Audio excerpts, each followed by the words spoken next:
South Africa ने एक close contest में इंग्लैंड को 7 रनों से हरा दिया है। ये वर्ल्ड कप का one of the best games था क्योंकि ये हाई प्रेशर गेम था बिटवीन टू टॉप नेशंस और ये मैच बहुत ही क्लोज था। इनफैक्ट 17th ओवर में जब बाटमैन ने 21 रन दिए तो ऐसा लगा कि अब तो इंग्लैंड बड़े आराम से जीत जाएगी, लेकिन लास्ट के 3 ओवर्स में एक्स्ट्रॉर्डिनरी बॉलिंग करके साउथ अफ्रीका ने एक कमबैक किया और ये मैच जीत लिया। साउथ अफ्रीका जो जनरली चोक करने के लिए जाने जाती है, उन्होंने इंग्लैंड को चोक कर दिया है और ये मैच जीत लिया है। लेकिन आपको बता दूं कि ये इतना स्ट्रेट फॉरवर्ड नहीं है जितना आपको लग रहा है। साउथ अफ्रीका ने अपने दोनों सुपर 8 मैच जीत लिए हैं और उनका सिर्फ एक मैच बाकी है।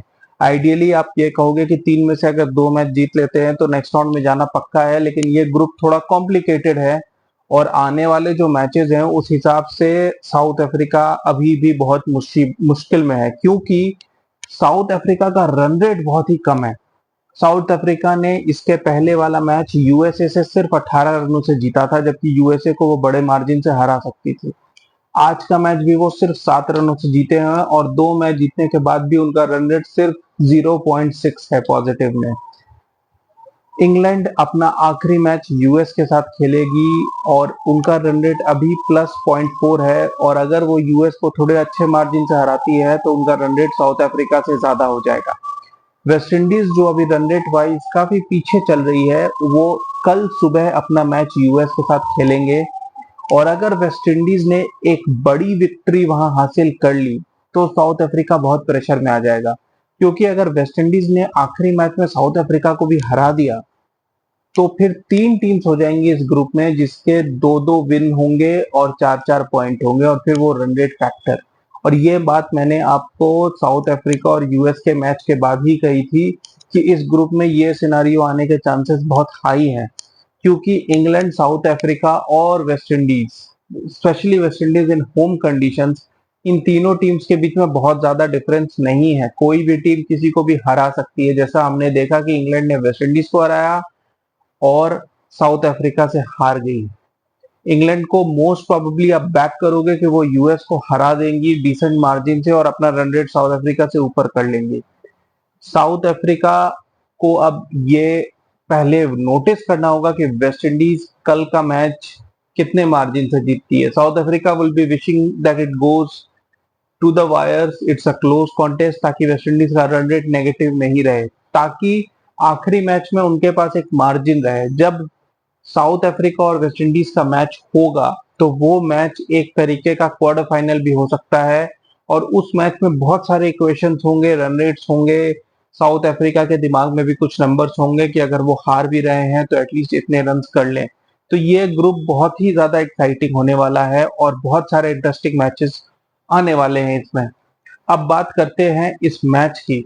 इस मैच में हीरो रहे क्विंटन डिकॉक, जिन्होंने एक आउटस्टैंडिंग स्टार्ट दिया साउथ अफ्रीका को। ऐसा लग नहीं रहा था कि जैसे दो बैट्समैन दो दूसरे पिच पे खेल रहे हैं, क्योंकि रीजा हेनरिक्स बुरी तरीके से स्ट्रगल कर रहे थे।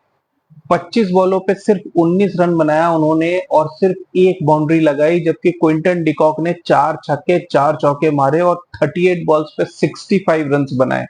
वो एक एंड से अटैक किए जा रहे थे और जब रीजा हेनरिक्स आउट हुए तो साउथ अफ्रीका का स्कोर 86 फॉर 1 था 9.5 ओवर्स में। तो आप समझ सकते हो कितनी सिंगल हैंडेडली क्विंटन डिकॉक ने पहले 10 ओवर में साउथ अफ्रीका को संभाला है।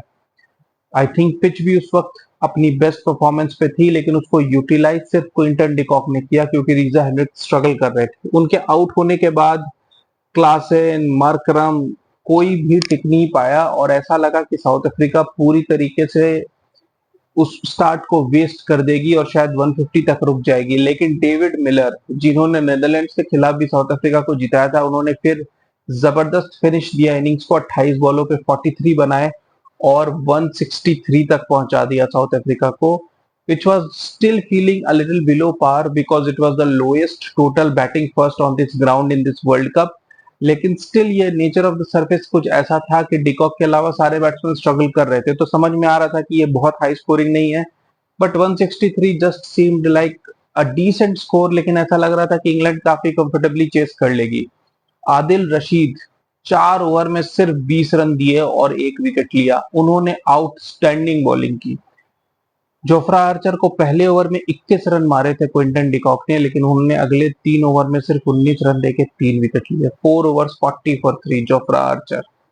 जॉस बटलर ने एक आउटस्टैंडिंग कैच पकड़ा, एक आउटस्टैंडिंग रन आउट किया और ऐसा लगा कि शायद जॉस बटलर बैटिंग में भी कुछ कमाल कर जाएंगे।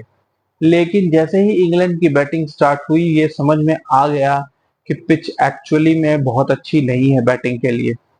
एक समय इंग्लैंड का स्कोर 61 फॉर 4 था 10.2 ओवर्स में। रन रेट 6 से भी कम एंड 4 विकेट जो आउट हुए थे वो चारों बड़े T20 के बैट्समैन है, बेयरस्टो, बटलर, फिल सॉल्ट और मोइन अली। और ये चार अगर स्ट्राइक रेट 100 से कम में खेल रहे हैं तो आप समझ सकते हो कि पिच कितनी डिफिकल्ट थी। बटलर ने 20 बॉलों पे 17 बनाए और बेयरस्टो ने 20 बॉलों पे 16, तो आप समझ सकते हो वो कितनी बुरी तरीके से स्ट्रगल कर रहे होंगे। लेकिन मैच में वापस लाए इंग्लैंड को हैरी ब्रुक जो काफी टाइम से लो चल रहे थे, आईपीएल में से भी उन्होंने बैकआउट किया था और उनकी इंटरनेशनल परफॉर्मेंसेस भी अच्छी नहीं थी। फाइनली उन्होंने एक बड़े स्टेज पे बढ़िया इनिंग्स खेली, 37 बॉल्स पे 53, और वो इंग्लैंड को वापस लाए। लियम लिविंगस्टन जो खुद सिमिलर फेज से गुजर रहे थे लाइक हैरी ब्रुक, उन्होंने भी बढ़िया बैटिंग की और 17 बॉल्स पे 33 बनाए। और जहां 10.2 61 रन्स थे, वहां पे जबरदस्त 78 रन्स की पार्टनरशिप की सिर्फ 7 ओवर में। 7 ओवर्स में 78 रन्स।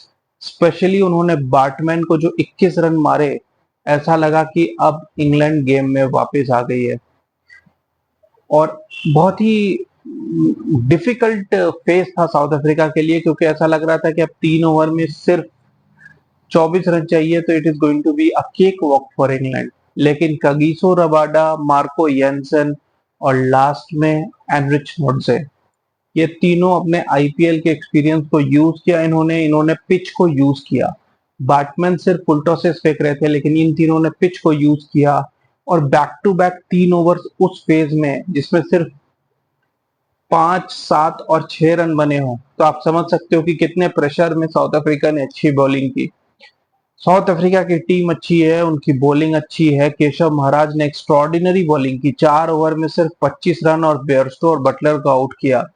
लेकिन अब साउथ अफ्रीका के लिए सबसे इंपॉर्टेंट गेम है नॉकआउट गेम है। ये वही कैटेगरी ऑफ गेम्स है जिनमें फ्लॉप काटने के कारण, जिनमें चोक करने के कारण साउथ अफ्रीका को चोकर स्टैक दिया गया है। और साउथ अफ्रीका के पास एक ग्रैंड अपॉर्चुनिटी है स्टैक को हटाने का। अगर वो वेस्ट इंडीज के खिलाफ जीत जाते हैं या सिर्फ इतने कम मार्जिन से हारते हैं कि उनका रन रेट इंग्लैंड या वेस्ट इंडीज किसी एक से ऊपर रहे, तो वो सेमीफाइनल्स में जा सकते हैं।